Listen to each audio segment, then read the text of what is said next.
चलिए शुरू की जाए आज की बातचीत।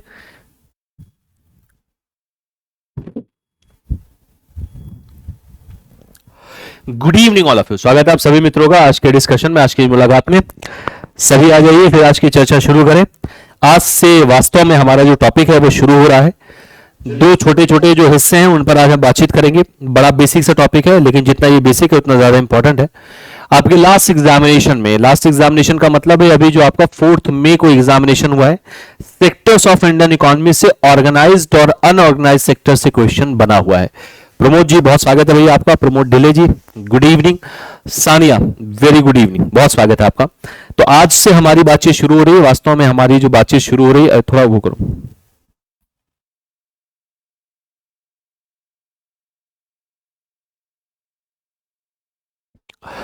कोमल मोदी वेरी गुड इवनिंग, बहुत स्वागत है।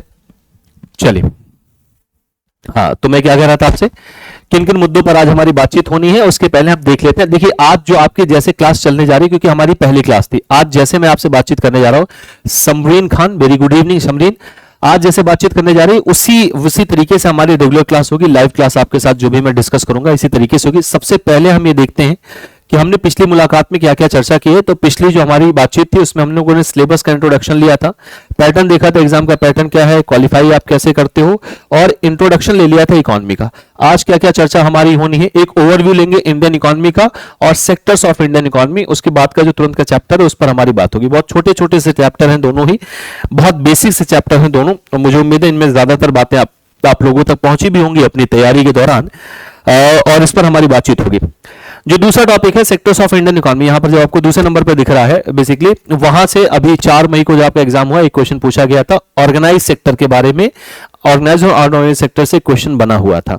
जो आपका पहला चैप्टर उसमें क्या है उसको मैं आपको बता देता हूं। समरीन खान सर, जो आप लोग नोट्स प्रोवाइड करते हैं उतना सफिशिएंट है या क्या है, बुक परचेज करने की जरूरत होगी? नहीं, उतना सफिशिएंट है समरीन जी, बुक परचेज करने की आवश्यकता नहीं पड़ेगी। बहुत सफिशिएंट नोट है, बहुत प्रॉपर नोट्स हैं आपके लिए, कोई किताब आपको लेने की जरूरत नहीं है। लेकिन एक चीज मैं आपसे बस ये कहना चाहूंगा, एमसीक्यू पर प्रैक्टिस करिएगा। क्लियर है? क्योंकि आपका जो एग्जामिनेशन है वो MCQ based examination, conceptual question बनते हैं। इस बार का पेपर जो कॉन्सेप्चुअल बना है, एएफएम पीपीबी ये सब आप देखने जाओगे तो कॉन्सेप्चुअल क्वेश्चन बहुत अच्छे क्वेश्चन बने, इसलिए ये कॉन्सेप्ट आपके लिए सबसे पहली बात तो बहुत जरूरी है। तो कॉन्सेप्ट बहुत इंपॉर्टेंट है, लेकिन इसके बाद एमसीक्यू सॉल्व करना बेहद जरूरी। दोनों का बराबर बराबर बराबर बराबर वेटेज है, इसमें कोई कम या ज्यादा नहीं है। तो अगर आपने ये कंप्लीट कॉन्सेप्ट पढ़ लिया और ठीक से आपने एमसीक्यू सॉल्व कर लिए हैं तो आपका पेपर बहुत अच्छे मार्क्स से निकल जाएगा। सिर्फ पेपर निकलेगा नहीं बल्कि बहुत अच्छे मार्क्स आपके आ जाएंगे, 60-65 नंबर के आसपास बहुत आराम से आ जाएगा। बुक्स लेने की जरूरत आपको नहीं पड़ेगी। लेकिन ये इस बात पर निर्भर करता है समरीन जी कि कितना ईमानदारी से हम तैयारी कर रहे हैं, क्या सारी चीजें हम कवर कर रहे हैं क्लास से, तो कोई आवश्यकता पड़ेगी नहीं। और विशी बहुत स्वागत है, वेरी गुड इवनिंग। आप में से ऐसे बहुत सारे नाम हैं, जैसे विशी को मैं आज पहली बार मैंने विशी जी का नाम पढ़ा है यहाँ पर, शायद आप कल क्लास में नहीं थी। जिनसे भी आज मेरी पहली मुलाकात हो रही है वो कल वाली क्लास, अभी जरूरी नहीं आज या नया टॉपिक आप यही क्लास लाइव करिए, कोई दिक्कत नहीं, लेकिन कल वाली क्लास जरूर देख लीजिएगा। वो क्लास पूरा इंट्रोडक्शन सिलेबस का और सारी बातों का है, कैसे कैसे क्लास चलेगी उस सब बारे में बातचीत की गई। तो विषय जी आप उसको जरूर देख लीजिएगा। और बाकी जो हमारे ऐसे मित्र हैं जो अभी लाइव नहीं देख रहे हैं, जो बाद में रिकॉर्डेड देखेंगे, और अगर उन्होंने ये पहली क्लास देखे हैं आपने, तो पिछली वाली क्लास को भी जरूर देख लीजिएगा। ठीक है, शुरू करते हैं बातचीत। ओवरव्यू ऑफ इंडियन इकोनॉमी में क्या है, देखिए ओवरव्यू ऑफ इंडियन इकोनॉमी में इंडियन इकोनॉमी की बड़ी बेसिक सी बातें बताई गई हैं कि इंडियन इकोनॉमी में जीडीपी कितना पहले था, आपके इंडिपेंडेंस के पहले कितना बाद हुआ, इसमें क्या परिवर्तन आया, तो ये डेटा आपसे नहीं पूछा जाता है इसमें। लेकिन कुछ ऐसी बातचीत है जो बहुत इंपॉर्टेंट है, बहुत छोटा सा टॉपिक है, तो जितनी इंपॉर्टेंट बातचीत है वो मैं सब आपके साथ डिस्कस करूंगा। मॉड्यूल एक का जो यूनिट 1 है, ये जो आपके साथ टॉपिक है वो आपका सेक्टर्स ऑफ इंडियन इकोनॉमी, आपके साथ इंपॉर्टेंट टॉपिक, इस पर विधिवत हम लोग आज बातचीत करेंगे। दूसरी बात, कोई भी टॉपिक आपका ड्रॉप नहीं किया जाएगा और उस टॉपिक में कोई कॉन्सेप्ट आपसे नहीं छूटेगा, ये मेरा आपसे वायदा है। एक एक करके मॉड्यूल वाइज, यूनिट वाइज सारी बातचीत मैं आपसे करूंगा, बिना कुछ छोड़े, बिना कुछ ड्रॉप किए हुए। क्लियर है? एमसीक्यू पर क्लासेस अभी आपकी आएंगी, एमसीक्यू हम लोग आपको पढ़ाएंगे, एमसीक्यू वाईटी के माध्यम से पेड बैचेस में एमसीक्यू चलता है। बिल्कुल मत परेशान हुई, आप में से जिनके पास महापैक है उनको एमसीक्यू की क्लास महापैक में ऐड हो जाएगी, और जिनके पास महापैक नहीं है वो भी बहुत ज्यादा परेशान ना हो। एमसीक्यू का एक पूरा बैच आता है, क्योंकि वो बिना बैच के हो नहीं पाएगा। 45 टॉपिक है, 45 टॉपिक में एमसीक्यू ऐसे 2-4 मिनट बात करके एमसीक्यू नहीं हो पाएगी, वो बेईमानी होगी एक तरीके की। अगर हम 10 मिनट 15 मिनट में एमसीक्यू कर रहे हैं तो प्रॉपर आपको एमसीक्यू करना होगा। उसके लिए बैचेज आएंगे, जिनके पास महापैक है उनको महापैक में, अगर उस समय तक उनकी वैलिडिटी रहेगी तो उसको महापैक में ऐड कर दिया जाता है फ्री ऑफ कॉस्ट। और जिन्होंने महापैक नहीं लिया वो परेशान मत हो, आपका वो बैच बहुत बहुत ज्यादा कॉस्टली नहीं होता, वो 1100-1200 रुपए का ही बैच होता है, वो आएगा, हम लोग वो हमारी जिम्मेदारी वो आप तक पहुंचाएंगे, एमसीक्यू भी आपको मिलेगा। शुरू करें फिर आपकी बातचीत, आज की चर्चा ओवरव्यू ऑफ इंडियन इकोनॉमी पर बात करते हैं। खैर इसका एक हिस्सा हम लोग इकोनॉमी क्या है इस पर पहले भी चर्चा कर चुके कल वाली मुलाकात में। अब इसमें जो इंपॉर्टेंट बातचीत है, कुछ इंपॉर्टेंट मामले इसको देख लेते हैं, और जितना मैं आपको बता रहा हूं भैया इस पर्टिकुलर टॉपिक पे, मैं इस टॉपिक पर बात कर रहा हूं, उसको एक एक करके ध्यान से समझते चलिएगा, सुनते चलिएगा। बाकी आपसे बिना किसी टॉपिक में कुछ भी ड्रॉप किए, आगे के जितने भी टॉपिक है उनमें बिना कुछ ड्रॉप किए, बिना कोई टॉपिक ड्रॉप किए मैं पूरी बातचीत करूंगा। सुनिए क्या है मामला। सबसे पहले आपने देखा होम चार्जेस है। देखिए मेरी आदत क्या है, मैं आपसे कैसे बात करूंगा मैं आपको ये भी बता दूं। मेरा डिस्कशन करने का जो तरीका है वो मैं पहले आपसे पूरा कॉन्सेप्ट डिस्कस करूंगा, फिर मैं आपको पीपीटी की तरफ ले जाऊंगा। तो पीपीटी आपको मिलेगा और पीपीटी आप पढ़ लीजिएगा।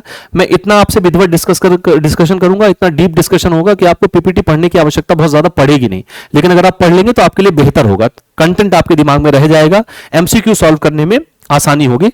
और मैं विधिवत पहले आपसे बता दूंगा, तब हम पीपीटी पढ़ेंगे। अब धीरे धीरे आप मुझसे जुड़े रहेंगे तो बातचीत आप तक पहुंचती रहेगी, ठीक है। प्रमोद बाबू हमारे पुराने मित्र हैं, प्रमोद जी से तो हम लोग परिचित है, हमारे प्रमोद जी से बातचीत होती रहती है, ठीक तरीके से परिचित है इस क्लास से भी। होम चार्जेस क्या होते हैं? 16वीं शताब्दी में ईस्ट इंडिया कंपनी भारत में आती है। कंपनी का नाम है east India Company. East India company का मतलब नहीं कि वो पूर्वी भारत में आया या वो सिर्फ भारत में आया, ब्रिटेन से ईस्ट में जो देश पड़ते थे वहां व्यापार के लिए गया। अब चूंकि भारत उस समय व्यापार के मामले में बाकी सारी दुनिया में सबसे बेहतरीन था ब्रिटेन के लिए, इसलिए ब्रिटेन भारत में लंबा व्यापार करता है। आए थे वो व्यापार के उद्देश्य से, लेकिन यहां पर आके जब उन्हें पता चला यार यहाँ तो राजे रजवाड़े सब आराम से आपस में लड़े भिड़े हैं, है ना, सबको अपनी स्वतंत्रता चाहिए, देश की स्वतंत्रता से कोई लेना देना नहीं। अगर आप इतिहास ठीक से पढ़ेंगे तो इतिहास में शुरुआती दौर में सबको अपनी स्वतंत्रता चाहिए थी। 1857 की जो लड़ाई हुई है वो अपने अपने स्टेट के लिए, अपने अपने राज्यों की स्वतंत्रता के लिए है ना। आप जिनको भी देखेंगे सबके सब, चाहे वो मध्य प्रदेश के होलकर साहब हो, चाहे झांसी की रानी हो, तो इन्होंने अपने अपने स्टेट की स्वतंत्रता के लिए बात की थी। पूरे भारत की स्वतंत्रता की बात तब तक किसी ने नहीं की थी। महात्मा गांधी वो पहले व्यक्ति हैं जिन्होंने कहा था कि कोई एक राज्य छोड़ने की जरूरत नहीं, आप भारत छोड़िए, है ना, भारत ही आपका नहीं, आप भारत छोड़कर जाइए।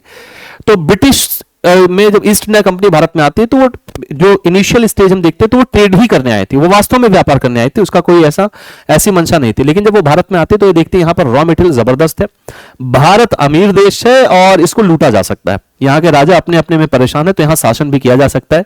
और रिजल्ट ये निकला कि उन्होंने व्यापार तो किया ही किया विधिवत तरीके से, 350 साल लगभग हम पर शासन किया। 1947 में जाते हैं, 16वीं शताब्दी में आते हैं, क्लियर है। तो मोटे मोटे तौर पर 350 साल शासन किया। क्योंकि उस समय भारत की कोई गवर्नमेंट नहीं थी।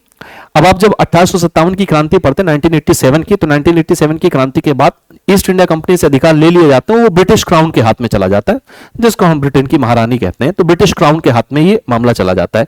तो ब्रिटिश क्राउन अब देखरेख करता है भारत की। उस समय कोई भारत सरकार थी नहीं, इसलिए हम ब्रिटिश गवर्नमेंट को इंडियन गवर्नमेंट बोलते हैं, ये हमेशा याद रखिएगा। ब्रिटिश गवर्नमेंट को हम इंडियन गवर्नमेंट बोलते हैं। जो ब्रिटिश की आर्मी थी जो इंडिया में काम कर रही थी उसको हम इंडियन आर्मी के नाम से जानते थे। तब उसमें ब्रिटिशर्स भी थे, इंडियंस भी थे। और 1857 की क्रांति के बाद इंडियन को बल्कि कम किया गया ब्रिटिश आर्मी में, कि ये अगर ज्यादा संख्या में रहेंगे तो 1857 जैसी घटना दोबारा हो सकती है। तो भारतीयों का फिर थोड़ा सा संख्या ब्रिटिश आर्मी में कम होने लगी। क्या है होम चार्जेस, ध्यान से समझिएगा। क्योंकि ब्रिटिश गवर्नमेंट यहां पर काम करती थी, तत्कालीन समय में वो इंडियन गवर्नमेंट मानी जाती थी, इसलिए भारत को अपने घर की तरह ही देखती थी, यहीं पर व्यापार करती थी, यही सारी चीजें होती थी। अब यहां से जो भी वो इनकम अर्न करती थी, मैं जो बातें बता रहा हूं वो आप ठीक से समझते चलिएगा, नोट्स पढ़ने की आपको बहुत ज्यादा आवश्यकता नहीं पड़ेगी, लेकिन फिर भी मैं ये कहूंगा नोट्स जरूर पढ़िएगा, क्योंकि सुनने के साथ साथ अगर आप पढ़ेंगे तो आपके एग्जाम तक आपको कुछ भी रिवाइज नहीं करना पड़ेगा, सब एक बार में याद हो जाएगा। तो जो भी उनकी इंडिया से इनकम होती थी उस पर वो कुछ खर्चे करते थे, इन्हीं खर्चों को होम चार्जेस कहा जाता है। क्या खर्चे हैं? सवाल इससे पूछा जाता है कि होम चार्जेस में कौन कौन से एक्सपेंसेस थे। तो जो ब्रिटिश गवर्नमेंट भारत में काम कर रही थी उस समय, आप चाहे उसको उस समय का ब्रिटिश गवर्नमेंट बोले, ब्रिटिश आर्मी बोले या इंडियन आर्मी बोले, दोनों में से आप कुछ भी बोल सकते हैं। जो ब्रिटिश आर्मी भारत में काम कर रही थी उसकी जो सैलरी वगैरह का खर्चा होता था वो भारत की इनकम से ही दिया जाता था, यानी भारत में जो इनकम अर्न करते थे वो उसी इनकम से उनकी सैलरी देते थे।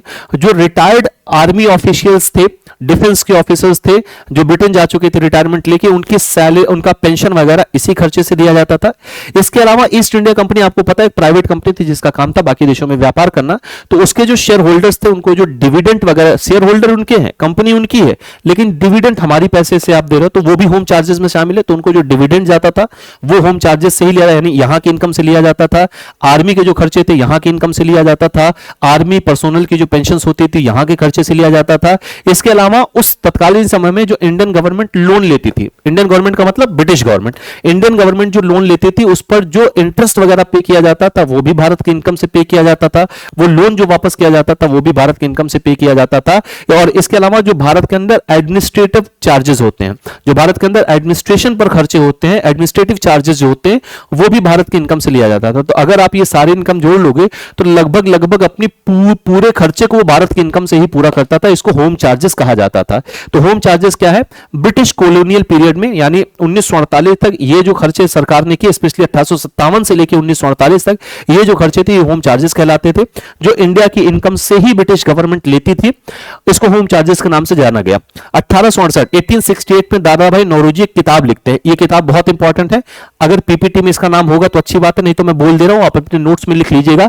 इस बुक का नाम है poverty and un British rule in India. मैं फिर से दोहरा रहा हूं, poverty and un British rule in India, दादा भाई नौरोजी जी की लिखी हुई किताब है। 1868, 67, 68 में ये लिखी गई थी। 68 इसका एग्जैक्ट ईयर है।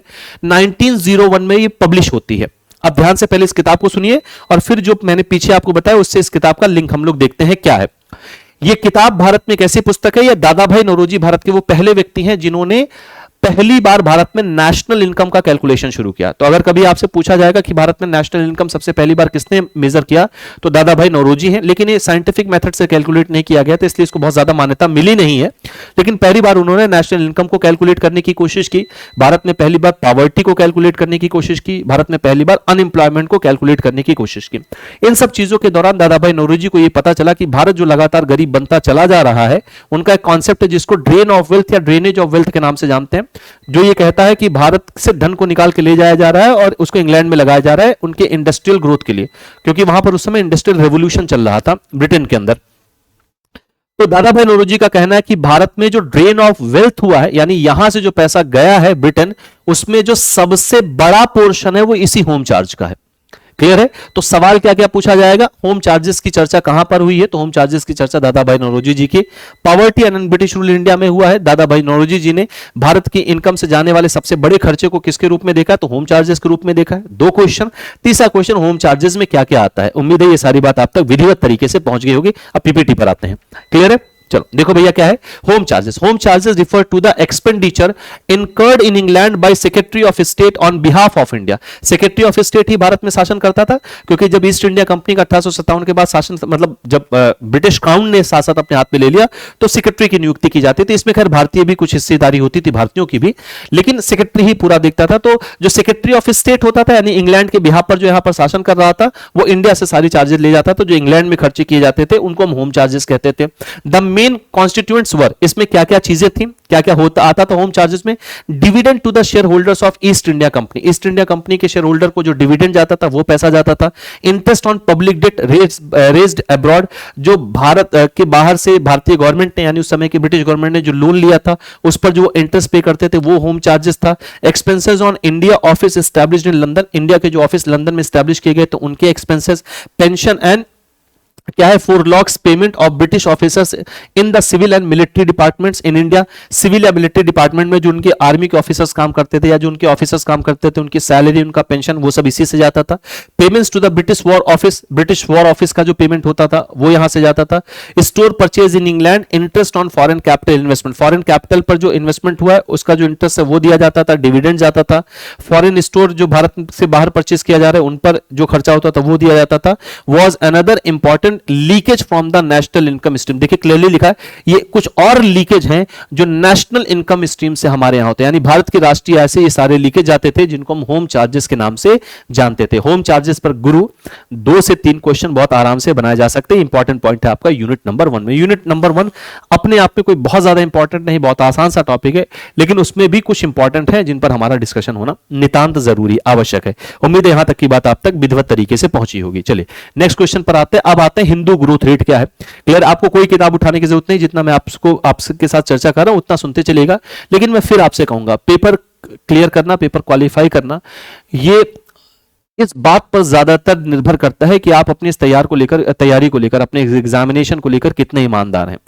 अगर आपने सिर्फ पढ़ लिया है, आप उसको बाद में रिवाइज नहीं कर रहे हैं, या आप एमसीक्यू नहीं कर रहे हैं, मॉक टेस्ट नहीं दे रहे हैं, तो मैं आपको ये क्लियरली बता दूं कि मेरे कहने से फिर एग्जामिनेशन क्वालिफाई नहीं हो पाएगा। क्लियर है? और मैं आपसे बस इतना ही चाहता हूं कि जितनी ईमानदारी मैं आपके लिए कर रहा हूं, जितनी ईमानदारी से मैं आपके साथ बातचीत कर रहा हूं, बस आप उतने ईमानदार बने रहें, आप उस पढ़ाई को लेकर उतने सीरियस रहें। आपके पास समय की समस्या है, मैं इस बात को समझता हूं, समय आपके पास हो सकता है थोड़ा कम मिलता हो। आप में से जिनकी ब्रांचेस दूर होंगी या जिनकी ब्रांच बड़ी ब्रांच होगी, बिजी ब्रांच होगी, उनको और कम समय मिल पाता होगा। मैं इन सारी समस्याओं को समझता हूं, लेकिन फिर भी थोड़ा सा आपको प्रयास करना पड़ेगा और आपके ऊपर पढ़ाई का बोझ ना बने, आपको बहुत ज्यादा एक साथ मेहनत ना करनी पड़े। इसलिए बहुत जरूरी है कि आप अभी से थोड़ा थोड़ा पढ़ते चलें, क्योंकि 4 सब्जेक्ट आपके पास है और कायदे से देखा जाए तो बहुत ज्यादा समय नहीं है। 5 महीने बाद आपका पेपर है, 4 सब्जेक्ट हैं, 5 महीने में आपको तैयार करना है, यानी कुल मिला के आपको एक सब्जेक्ट के लिए बामुश्किल कुल 40 दिन के आसपास का ही समय मिलता है, 35 से 40 दिन का समय मिलता है। और अगर 35 से 40 दिन निकाल लें तो 45 यूनिट इसमें है, 55 यूनिट के आसपास संभवतः पीपीबी में है। तो आपके पास अगर देखा जाए तो ऐसा नहीं कि बहुत ज्यादा समय है, लेकिन सफिशिएंट टाइम है, पर्याप्त समय है, आप ठीक को उसको पढ़ते चलिएगा। ठीक है? इस दौरान मेरी बातचीत करने के दौरान आपके साथ जब मैं ये डिस्कशन कर रहा हूं, उस दौरान अगर आपका कोई भी प्रश्न है तो अभी मैं आपके साथ लाइव हूं, उसको क्लास में ही पूछ लिया करिए, तुरंत उस पर बातचीत कर लिया करिए। और अगर बाद में आपको कोई प्रश्न मिलता है तो आप उसको टेलीग्राम ग्रुप जो आपके लिए साथ है उस पर आप बातचीत कर लीजिएगा, उस पर भी मैं आपको आंसर करता रहूंगा। हिंदू ग्रोथ रेट पर आते हैं। देश आजाद हो जाता है 1947 में, तो 47 तो लगभग खत्म ही हो चुका था, 15 अगस्त था, उसके बाद सितंबर अक्टूबर, यही 2-4 महीने आपके पास बचते हैं, नवंबर दिसंबर। सर हमें तो पर डे 3 घंटे आने जाने में लग जाते हैं। हाँ, वही विषय में करो तो कई बहुत समस्या होती है, ब्रांच दूर है, बड़ी ब्रांच है तो लग जाता है, और अगर ब्रांच नजदीक भी होती तो मैं बड़ी प्रैक्टिकल, मैं जो समस्या अपने साथ महसूस करता हूँ और वो आप सभी के साथ होगी।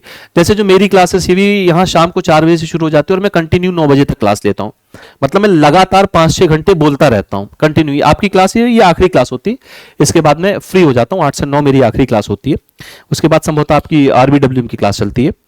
तो मैं जब घर पहुंचता हूं तो मैं अगले 1-2 घंटे में कुछ नहीं करना चाहता हूं, मैं सिर्फ आराम करना चाहता हूं, मैं बोलना नहीं चाहता हूं, मैं ये नहीं चाहता हूं मुझसे कोई कुछ पूछे, मैं 6 घंटे कंटिन्यू खड़े होकर बोल के आया हूं। तो ये समस्या आपके साथ, आप सभी के साथ होगी। जिनकी ब्रांच नजदीक भी है वो भी घर पहुंच के तुरंत नहीं पढ़ पाएंगे, उनको भी थोड़ा खुद को रिलैक्स होने के लिए, शांत होने के लिए, हम काम करने के लिए तैयार होते तब हम काम कर पाते। पढ़ाई के लिए थोड़ा तो पहले 15 मिनट की तैयारी की जरूरत होती है, इसलिए आपको थोड़ा थोड़ा समय देना अभी से चाहिए, क्योंकि आपके पास फिर बहुत ये सब सारी चीजें पाइलअप होती चली जाएंगी तो परेशानी क्रिएट करेंगी। ब्रांच दूर है तो समय आने जाने में लग जाता है, जैसे विषय के साथ ही समस्या है। तो इसीलिए मैं कह रहा हूं कि आप थोड़ा थोड़ा समय अभी से देना शुरू करिए ताकि चीजें अभी तैयार हो। अब आते हैं हिंदू ग्रोथ रेट पर। देश आजाद होता है तो 1947 15 अगस्त को, और आपको पता है कि 1950 तक हम जो है ब्रिटिश क्राउन के अंतर्गत ही धीरे इनडायरेक्टली उसी के अंतर्गत काम करते, क्योंकि हमारा चुनाव हुआ नहीं था, तो वायसराय के अंतर्गत ही उस समय काम कर रहे होते हैं, राजगोपालाचारी जी जो बनते हैं, फिर हमारा चुनाव होता है, सरकारें बनती हैं, फिर हम धीरे धीरे विकसित होना शुरू होते हैं। लेकिन इन सबकी गति बहुत कम रही है। 1900, बहुत ध्यान से मेरी बात को सुनिएगा, 1950 से लेके 1980 तक, यानी इन 3 दशकों में भारत की जो जीडीपी ग्रोथ रही, आजाद होने के बाद हिंदू ग्रोथ रेट है, इस बात का ध्यान रखिएगा, तो भारत की जो जीडीपी ग्रोथ रही है वो 3.5% से 4% के बीच, 3.5% से लेके 4% के बीच में रही है। अब कुछ किताबों में 3.5% लिखा है, कुछ किताबों में 4.5%, 4% लिखा हुआ है। आप इस पे कतई मत परेशान होइएगा, क्योंकि आपको भी पता है कि जीडीपी एक जैसी नहीं होती। ऐसा नहीं कि 6% अभी है तो अगले 10 साल 6 ही % रहेगी, कभी वो 6.2% हो जाएगी, कभी 6.10% हो जाएगी, इस तरह से कम ज्यादा होते थे। तो 3.5 से 4% के बीच में जीडीपी ग्रोथ रही है भारत की 1950 से लेकर 1980 तक के दशक में। क्लियर है? यानी इन 3 दशकों में, और ये जीडीपी ग्रोथ बहुत कम है। क्लियर है? तो हम आजादी के बाद अगले 30 साल तक हम बामुश्किल 4% ही पहुंच पा रहे हैं। तो ये जीडीपी ग्रोथ बहुत बहुत कम रही है। इसी कम जीडीपी ग्रोथ रेट को, बहुत ध्यान से एक बात तो सुनिएगा, इसी स्लो जीडीपी ग्रोथ रेट को या इसी स्लो इकोनॉमिक ग्रोथ रेट को जिस टर्म से रिप्रेजेंट किया जाता है वो टर्म हिंदू ग्रोथ रेट। तो हिंदू ग्रोथ रेट का मतलब है स्लो इकोनॉमिक ग्रोथ या slow GDP growth rate. Clear है? तो हो सकता है आपके एग्जामिनेशन में हिंदू ग्रोथ रेट में ऑप्शन आपको स्लो जीडीपी ग्रोथ रेट मिले, या आपको हो सकता है स्लो इकोनॉमिक ग्रोथ रेट मिले ऑप्शन में, या आपको हो सकता है स्लो नेशनल इनकम मिले। तीनों एक साथ नहीं मिलेंगे, तीनों में से कोई भी एक अगर आपको मिल जा रहा तो आपका वही आंसर बन जाएगा। अब हिंदू ग्रोथ रेट दिया किसने था? 1978 में इसको दिया था प्रोफेसर राजकृष्णा ने, अर्थशास्त्री थे भारत के, उन्होंने दिया था, उन्होंने कॉइन किया है। हिंदू ग्रोथ रेट को, और उन्होंने कहा हिंदू ग्रोथ रेट का मतलब purely slow economic growth rate है, इसका हिंदू जाति से कोई लेना देना नहीं है। क्लियर है, उन्होंने हिंदू धर्म से कोई लेना देना इसको नहीं रखा था, उनका बस ये मतलब था, इसका मतलब हिंदू ग्रोथ रेट का मतलब है स्लो इकोनॉमिक ग्रोथ या स्लो जीडीपी ग्रोथ रेट। 3.5 से 4% के बीच में हमारी जीडीपी ग्रोथ रेट रही है। ठीक हो गई बात इतनी। लेकिन बात के कुछ अर्थशास्त्रियों ने, बात के कुछ पत्रकारों ने इसको हिंदू धर्म से जोड़ने की कोशिश जरूर की है। कैसे जोड़ा, उनका जो तर्क था क्या था, वो ये था, आज भी भारत में हिंदू जो धर्म है वो सबसे बड़ा धर्म है। भारत के लगभग 80% के आसपास की जनसंख्या हिंदू धर्म को ही मानने वाली, और उस समय जनसंख्या ज्यादा थी। अब इसका मतलब अगर भारत की 80% जनसंख्या हिंदू है, तो इसका मतलब 80% काम करने वाले लोग हिंदू ही होंगे। तो उनका यह कहना था, जिन्होंने इसको हिंदू धर्म से जोड़ा, उनका यह कहना था कि हिंदू धर्म के जो लोग होते हैं, हिंदू धर्म के जो मानने वाले होते हैं, वो भाग्यवादी होते हैं। मतलब वो अपने भाग्य पर भरोसा करते हैं कि हमारे भाग्य में जितना लिखा है हमें उतना ही मिलेगा, अगर इतना लिखा है तो इतना ही मिलेगा, इससे ज्यादा नहीं मिलेगा। तो जब किस्मत में ही गरीबी लिखी हुई है तो ज्यादा मेहनत करने का क्या फायदा, जब भाग्य में ही नहीं लिखा है जितना ईश्वर देंगे उतना मिलेगा। तो इस वजह से, भाग्यवादी होने की वजह से, वो प्रोडक्शन, मतलब वो भाग्य पर ही निर्भर रहते हैं, वो बहुत ज्यादा काम का या प्रोडक्शन सब में इन्वॉल्व नहीं रहते, जिसकी वजह से उत्पादन कम होता है। उत्पादन कम होने की वजह से जीडीपी ग्रोथ रेट कम होता है। ये राजकृष्णा का नहीं कहना है, ये कहना है जो बाकी इतिहासकार इसको हिंदू धर्म से जोड़ना चाहते हैं। प्रोफेसर राजकृष्णा ने हिंदू धर्म से इसको कतई नहीं जोड़ा है, उन्होंने सिर्फ ये कहा है कि ये हिंदू ग्रोथ रेट का मतलब स्लो इकोनॉमिक ग्रोथ रेट है। अच्छा, अब चलिए, ये तो हो गई हिंदू वाली बात, लेकिन ये है क्यों, ये कम ग्रोथ रेट है क्यों? प्रोफेसर राजकृष्णा ने इसका कारण बताया। उन्होंने कहा कि सबसे बड़ी समस्या रही है गवर्नमेंट का कंट्रोल होना सारी इंडस्ट्री पे, क्योंकि 1991 तक हम थे मिक्स्ड इकोनॉमी हमेशा से, लेकिन हमारा जो ज्यादा झुकाव था वो सोशलिस्टिक इकोनॉमी पे था 1991 के तक, है ना। 1991 के बाद जब न्यू इकोनॉमिक पॉलिसी आती है, यानी जब रिफॉर्म होता है, इकोनॉमी रिफॉर्म होता है, तो हम सही तरीके से मिक्स्ड इकोनॉमी बनते हैं। सही मायने में 1991 के बाद मिक्स्ड इकोनॉमी बने, वैसे तो पहले तो कहने को थे मिक्स्ड इकोनॉमी, सही मायने में 1991 के बाद हम बने हैं। तो प्रोफेसर राजकृष्णा ने कहा कि हमारी सरकार का सोशलिस्टिक झुकाव ज्यादा है, इसलिए वो ज्यादा वेलफेयर के लिए काम करती है, प्रॉफिट मैक्सिमाइजेशन पर उसका नहीं ध्यान होता है, क्योंकि सामाजिक दायित्व का निर्वहन वो करती है, और सारे ही बिजनेस पर, सारी ही जो रिसोर्सेज उन पर कंट्रोल सरकार का है। और तीसरा जो उन्होंने सबसे बड़ा कारण बताया वो हाई ब्यूरोक्रेसी इन्वॉल्वमेंट है। ब्यूरोक्रेसी की इन्वॉल्वमेंट होने की वजह से जो ग्रोथ रेट है वो बहुत धीरे है। अगर इन सबको हटाया जाए तो हमारी ग्रोथ रेट तेज हो सकती है। तो मेन कारण उन्होंने ये सारी चीजें बताई। गवर्नमेंट का मैक्सिमम कंट्रोल गवर्नमेंट के हाथ में होना, इसलिए प्राइवेट कुछ कंपनी कर ही नहीं पा रही है। गवर्नमेंट का कंट्रोल है, लाइसेंसिंग व्यवस्था है, कोटा व्यवस्था, ये सब खत्म किया गया 1991 में। और इसके बाद जो है ब्यूरोक्रेसी, बहुत हायर इन्वॉल्वमेंट ब्यूरोक्रेसी का है। तो इस वजह से हिंदू ग्रोथ रेट, मतलब ये जो ग्रोथ रेट कम है और उसको हिंदू ग्रोथ रेट कहा गया। इसका हिंदू से कोई लेना देना नहीं। इस पर भी बाबू 1 से 2 सवाल आपके बहुत आराम से बन सकते हैं, जैसे किसने दिया, क्या इस जीडीपी ग्रोथ रेट रही है, या इसका मतलब क्या है। ये 3 सवाल आपके यहां से पूछे जा सकते हैं। पढ़ते चलते हैं बाबू। Hindu growth rate, the Hindu rate of growth is a term used to describe the lower rate of economic growth. ये किस लिए यूज किया जाता है, क्या डिस्क्राइब करने के लिए? Lower rate of economic growth observe in the Indian economy during 1950 to 1980, जो ऑब्जर्व किया गया 1950 से लेकर 1980 के बीच में, एंड इट एवरेज्ड अराउंड 4%। तो 4% के आसपास हमारा जीडीपी ग्रोथ रेट था, 3.5 से 4%। This term was coined by an Indian economist professor Raj Krishna in 1978। इसकी पूरी चर्चा जो मैंने आपसे पीछे अभी की, क्लियर है बाबू इतनी बात? तो ये था आपका होम चार्ज और हिंदू ग्रोथ रेट। अब आते हैं इस पर्टिकुलर जो आपकी पहली यूनिट है उसके कुछ और इंपॉर्टेंट पॉइंट पर, इनको एक एक करके ध्यान से सुनते चलिएगा। As per the world bank classification, Indian economy is lower middle income economy which is attributed to low per capita income, high level of poverty and unemployment and क्या है, लिटरेसी। अब देखिए यहां पर सवाल ये किया जा रहा है कि जो हमारी वर्ल्ड बैंक का जो रिपोर्ट है, और ये परचेजिंग पावर पैरिटी के हिसाब से, तो परचेजिंग पावर पैरिटी के हिसाब से हम तीसरी सबसे बड़ी अर्थव्यवस्था है। जीडीपी की ग्रोथ रेट के हिसाब से हम 5वीं थे, अभी चौथी सबसे बड़ी अर्थव्यवस्था बन चुके हैं। और अगर हम इनकम के हिसाब से देखेंगे तो वर्ल्ड बैंक ये कहता है कि Bharat lower middle income economy के अंतर्गत आता है। देखो क्या है, Bharat lower middle income economy के अंतर्गत आता है, क्लियर है? तो 4 कैटेगरी में इसको डिवाइड किया जाता है, लोअर है, लोअर मिडिल है और अपर इनकम है, क्लियर है?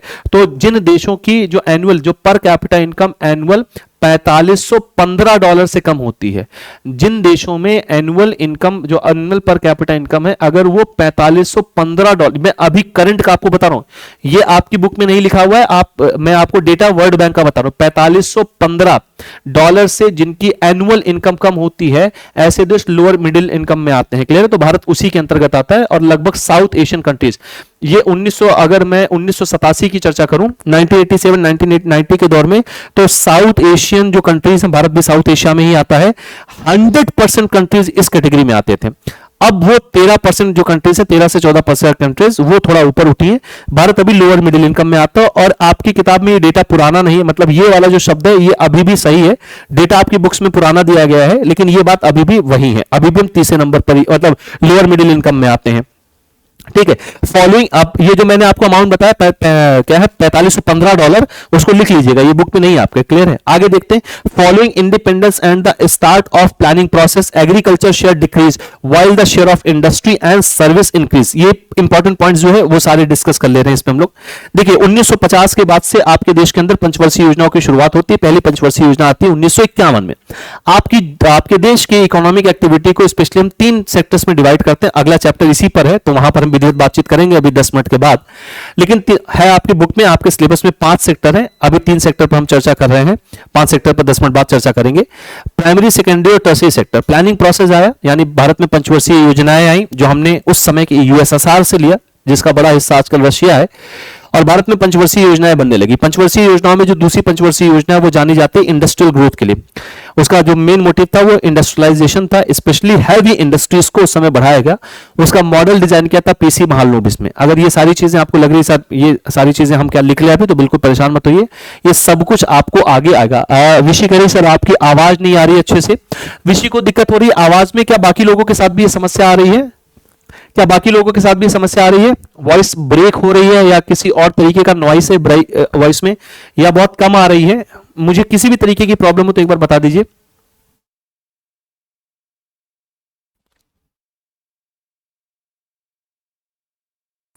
विषय के अलावा और भी किसी को दिक्कत आ रही है?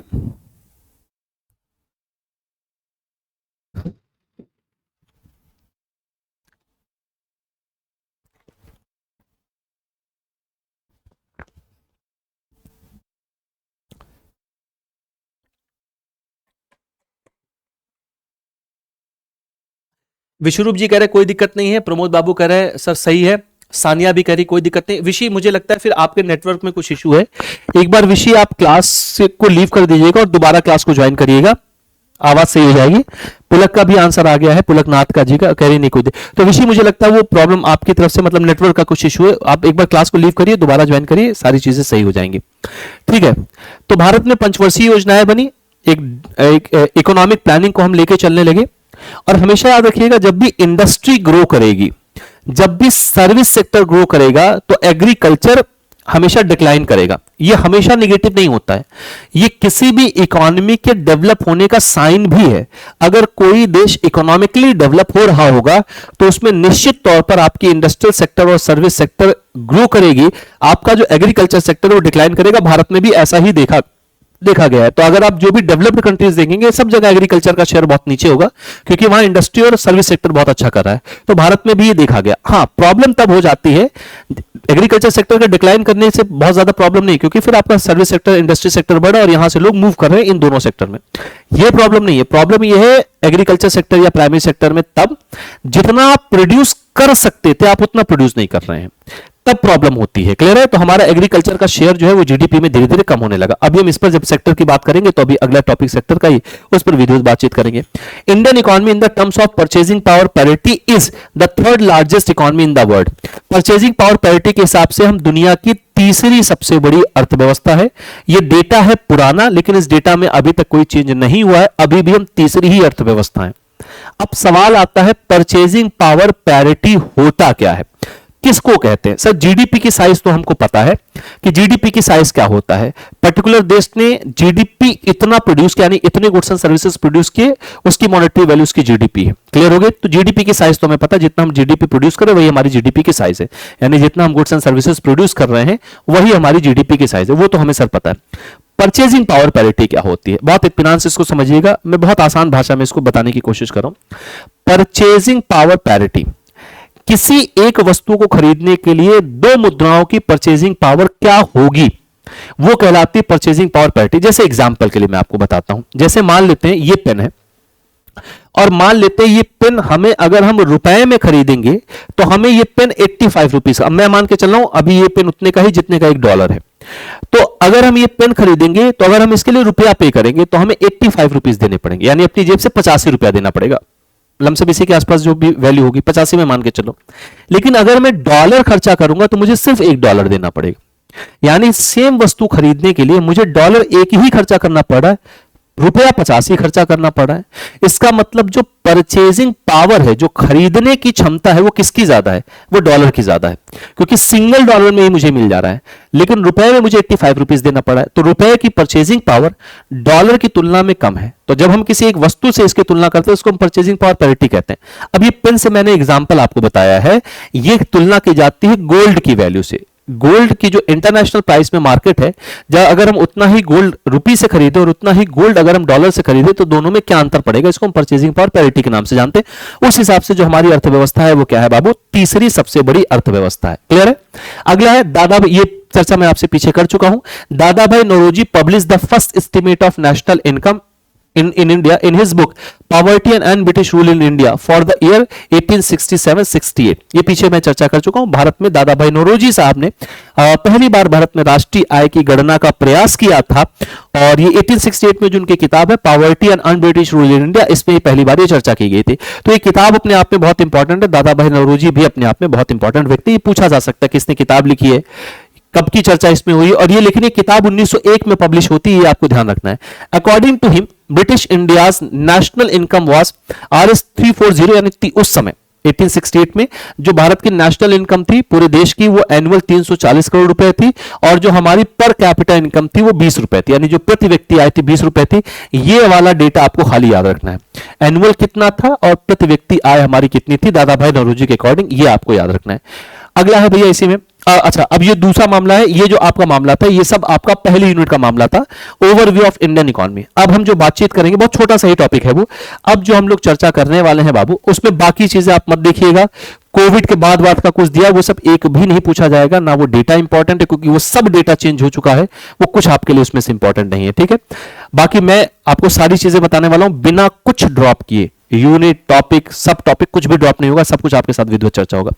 अब हम अगले टॉपिक की तरफ जा रहे हैं जो हमारा है सेक्टर्स ऑफ इंडियन इकोनॉमी। छोटा सा टॉपिक है लेकिन इस बार क्वेश्चन बना भी और अपने आप में इंपॉर्टेंट टॉपिक है, बेसिक ही टॉपिक है, कोई ऐसा बहुत टफ टॉपिक नहीं है। लेकिन उस पर आगे बढ़ने के पहले मुझे ये बता दीजिए, पुलक जी, सानिया जी, विश्वरूप जी, प्रमोद, विशी, अगर आप क्लास में वापस हैं अभी, आप भी, प्रमोद जी और प्रदीप जी, प्रमोद ढिले जी, जितनी चर्चा मैंने अभी तक आपके साथ की है पिछले आधे घंटे में, वो सारी बात आप तक पहुंच गई है। यहां से कोई सवाल तो नहीं है, सारी बात आप तक पहुंच गई है? यस या नो? सारी चर्चा क्लियर है? यस और नो? अरे हाँ या ना? फिर हम आगे बढ़े।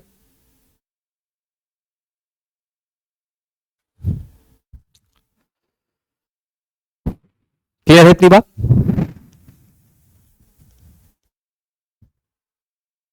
डन?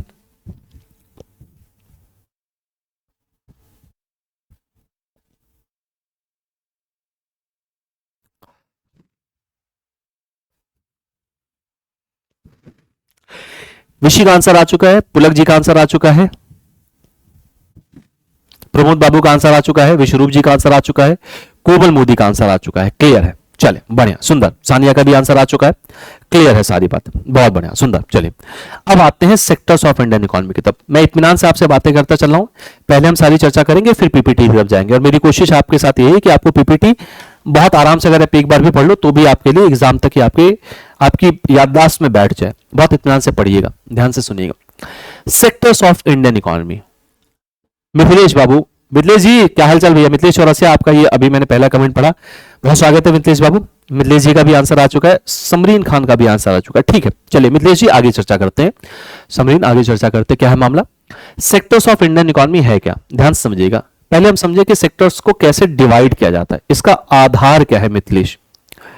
सेक्टर्स का मतलब होता है जैसे भारत में जो इकोनॉमिक एक्टिविटीज हैं उनमें जो एक तरीके की एक्टिविटीज हैं, यानी जो एक तरीके की एक्टिविटीज हैं उनको हम एक ही सेक्टर में रखते हैं। जैसे ध्यान से समझिए, मैं आपको एग्जांपल समझाता हूं। जैसे आप बैंक में हैं, आप क्या प्रोड्यूस करते हैं या आप क्या दे रहे हैं? आप सर्विसेज प्रोवाइड करते हैं। क्लियर है? आप जिस डॉक्टर को मिथिलेश बाबू दिखाने जाते हैं, अगर कभी हम बीमार पड़ते हैं तो वो क्या प्रोड्यूस करता है? वो सर्विस देता है। कभी कुछ दिक्कत हो गई, गांव देहात में मुकदमा बहुत चलता है ना, कि जरा सा मेड के लिए 1-1 इंच के लिए लोग गांव देहात में बड़ी समस्या है, शहरों में भी ऐसा होता है, लेकिन गांव देहात में थोड़ा सा ये टेंडेंसी ज्यादा है, जमीन से प्यार वहां ज्यादा है। तो हम वकील के पास जाते हैं, वकील हमें क्या देता है, सर्विस देता है। मैं आपको क्या प्रोड्यूस करके दे रहा हूं, सर्विस प्रोड्यूस करके दे रहा हूं। तो मैं हूं मिथिलेश, हूं मिथिलेश के वकील, हूं मिथिलेश के डॉक्टर, हूं हम मिथिलेश बाबू क्या है, एक ही तरीके की चीज दे रहे हैं। इस इकोनॉमी में हम एक ही तरीके का प्रोडक्शन कर रहे हैं, इसलिए हम क्या दे रहे हैं, सर्विसेज। तो हम किस सेक्टर में रखे जाते हैं, सर्विस सेक्टर में रखे जाते हैं। तो बिल्कुल वैसे ही मैं आपको बताना चाह रहा हूं कि जो एक तरीके की इकोनॉमिक एक्टिविटीज होती है उनका एक ग्रुप है, उन्हीं को हम सेक्टर के नाम से जानते हैं। यानी हर सेक्टर में एक ही तरीके की इकोनॉमिक एक्टिविटी होती है, इसलिए उनको उस पर्टिकुलर सेक्टर में रखा गया। तो सेक्टर कुछ नहीं भैया, सेक्टर एक होमोजेनस इकोनॉमिक एक्टिविटी का ग्रुप है।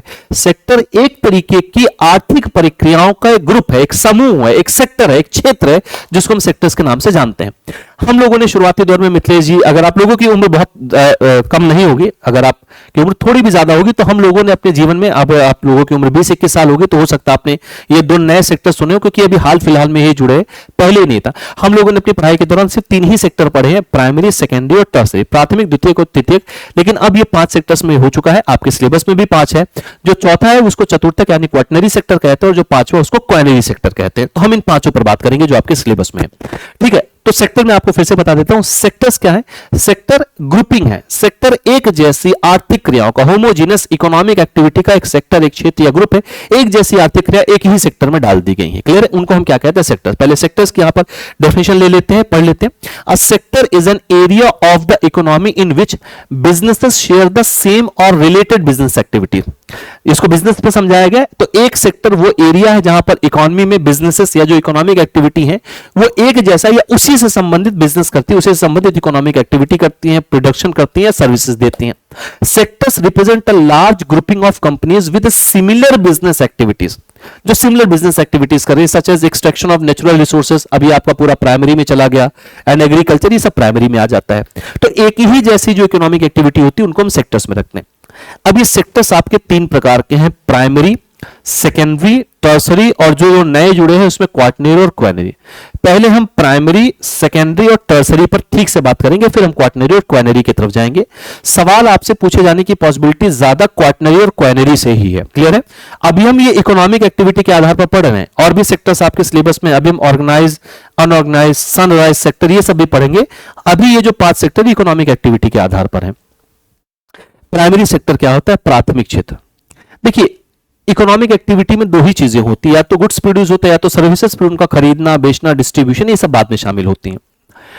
तो एक प्राइमरी सेक्टर का मतलब है जो सबसे प्राथमिक क्षेत्र है। प्राइमरी सेक्टर वो सेक्टर्स होता है जहां पर हम रॉ मटेरियल का एक्सट्रैक्शन करते हैं, यानी अगर हम प्रकृति से कोई चीज निकाल रहे हैं, प्रकृति से कोई चीज ले रहे हैं, तो वो प्राइमरी सेक्टर का हिस्सा बन जाएगा। या प्रकृति से कोई चीज लेकर अगर हम उसका वैसे ही उपयोग कर रहे हैं तो वो प्राइमरी सेक्टर का हिस्सा बन जाएगा, जैसे एग्रीकल्चर या एग्रीकल्चर अलाइड फील्ड। तो एग्रीकल्चर हो गया, एग्रीकल्चर अलाइड फील्ड हो गया, ये सब प्राइमरी सेक्टर में आता है।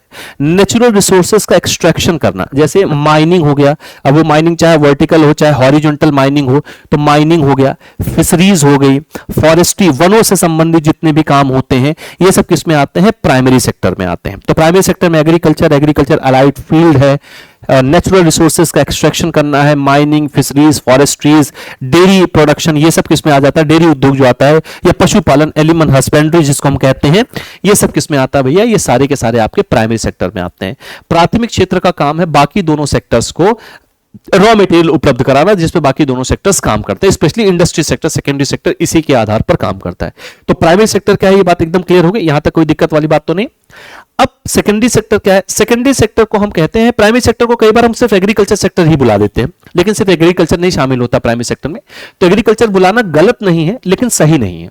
गलत तो नहीं कह सकते, लेकिन ये उचित शब्द नहीं है। प्राइमरी सेक्टर को प्राइमरी सेक्टर कहा जाना चाहिए, क्योंकि प्राइमरी सेक्टर में एग्रीकल्चर और उसके अलावा जो एक्टिविटीज है उसमें भी बहुत सारी चीजें शामिल होती हैं। सेकेंडरी सेक्टर को बाबू थोड़ा ध्यान से आप समझिएगा, वैसे मुझे उम्मीद है आपको ये बात पहले से पता है, लेकिन सेकेंडरी सेक्टर को थोड़ा हमें ध्यान से समझना। सेकेंडरी सेक्टर को मैन्युफैक्चरिंग सेक्टर या इंडस्ट्री सेक्टर कहते हैं, यानी इसके 2 और नाम है, और दोनों ही नाम अपनी अपनी जगह पर उचित है। क्यों ऐसा कहा जाता है, क्या होता है सेकेंडरी सेक्टर? सेकेंडरी सेक्टर वो सेक्टर होता है जो वस्तुओं की मैन्युफैक्चरिंग करता है। सर्विसेज नहीं आती सेकेंडरी सेक्टर में, इस बात का ध्यान रखना है। गुड्स की, यानी जिस सेक्टर में हम गुड्स का मैन्युफैक्चरिंग करते हैं उनको हम सेकेंडरी सेक्टर कहते हैं।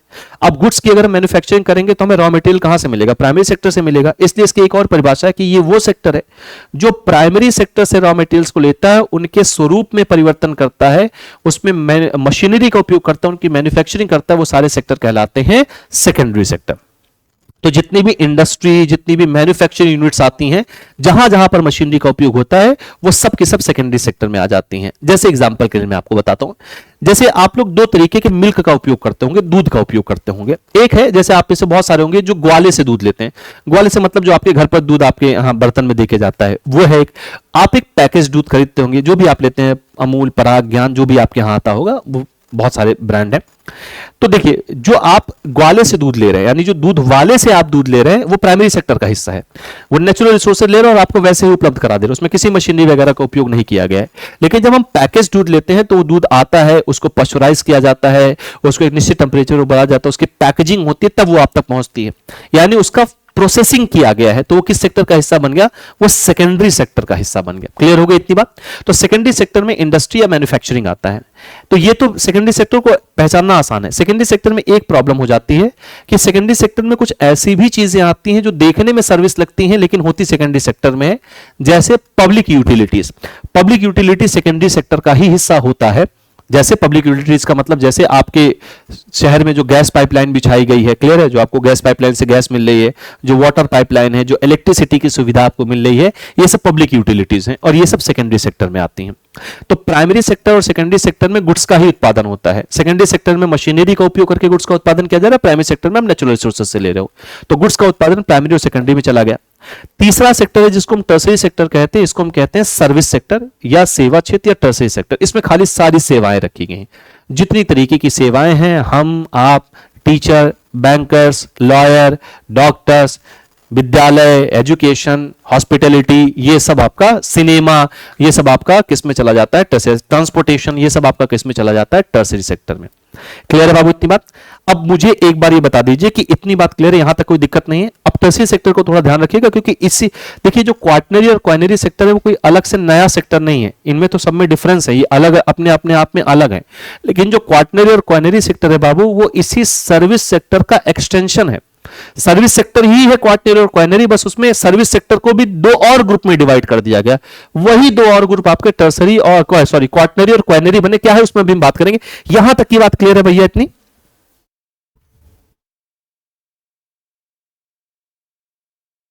यहां तक की चर्चा क्लियर है? मिथिलेश जी, समरीन खान, सानिया, कोमल जी, विश्वरूप बाबू, विशाल जी, विशी, क्लियर है इतनी बात?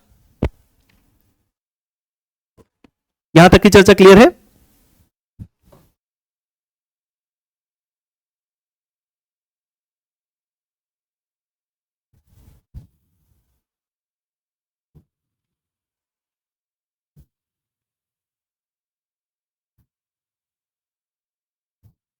आंसर करते चलिए भैया।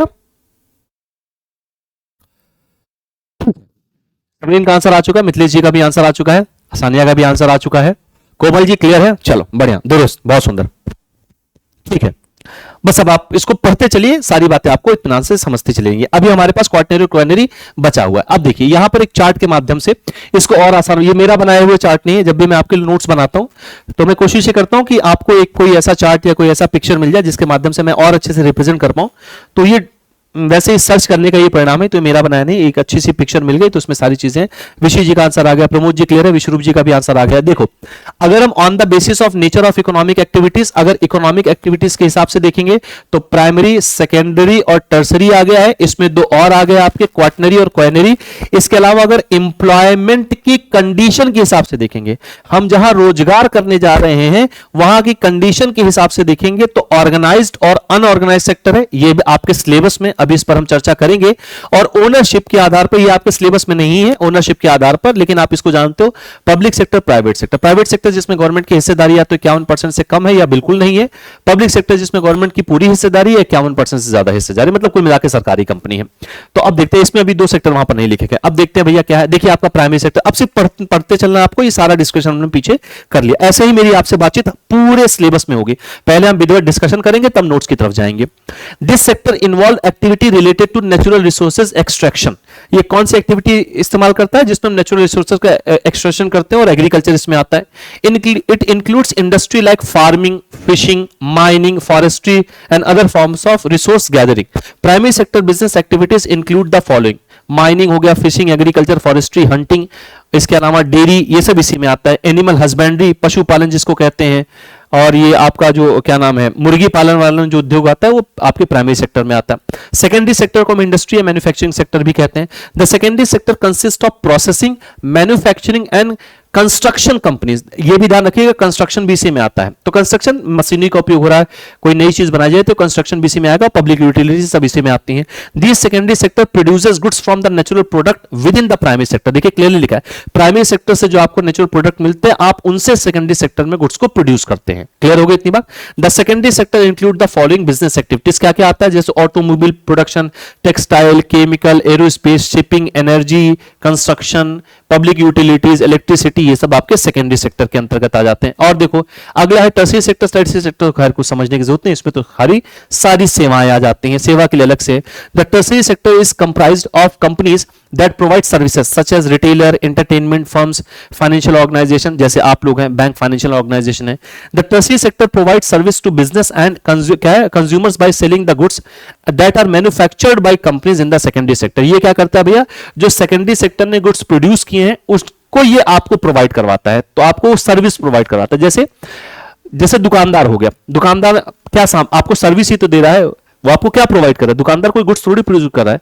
दुकानदार ने दुकान खोल के बैठा है, डॉक्टर दुकान खोल के बैठा है, दवाई की मैन्युफैक्चरिंग सेकेंडरी सेक्टर में हुई, लेकिन आपको दे रहा है, तो वो सर्विस सेक्टर में आ रहा है। तो जो गुड्स प्रोड्यूस किया गया है वो आपको प्रोड्यूस करते हैं, या कोई नई सर्विसेज भी आपको ये प्रोवाइड करता है। Types of service provided by the tertiary sector included.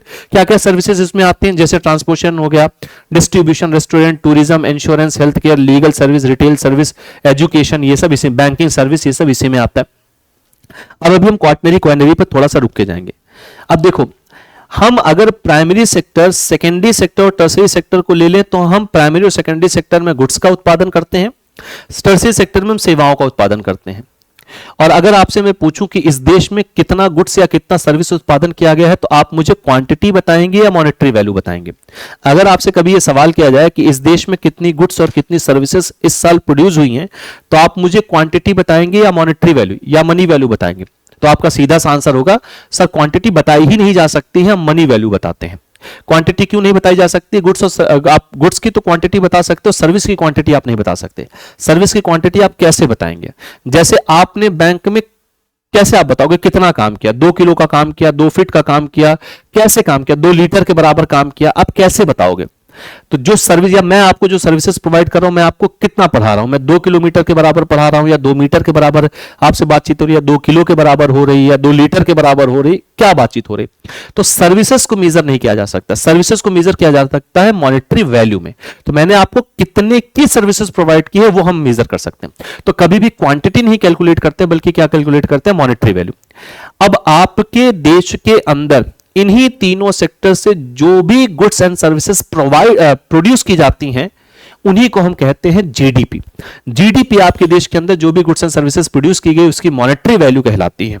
और आपकी जो गुड्स एंड सर्विसेज प्रोड्यूस की गई वो प्राइमरी, सेकेंडरी और टर्सरी में। अब मैं आपसे बताना क्या चाह रहा हूं, अब जैसे मान लेते हैं कि अगर आपकी जीडीपी 100 रुपए है, अगर आपका ग्रॉस डोमेस्टिक प्रोडक्ट 100 रुपया है, क्लियर है, तो इसका मतलब इसमें कुछ प्राइमरी ने भी पार्टिसिपेट किया होगा, कुछ सेकेंडरी ने भी किया होगा, कुछ टर्सरी ने भी किया होगा। जो मैं आपको बोलने जा रहा हूं वो सवाल खूब पूछा जाता है, तो तीनों ने किया होगा कुछ ना कुछ।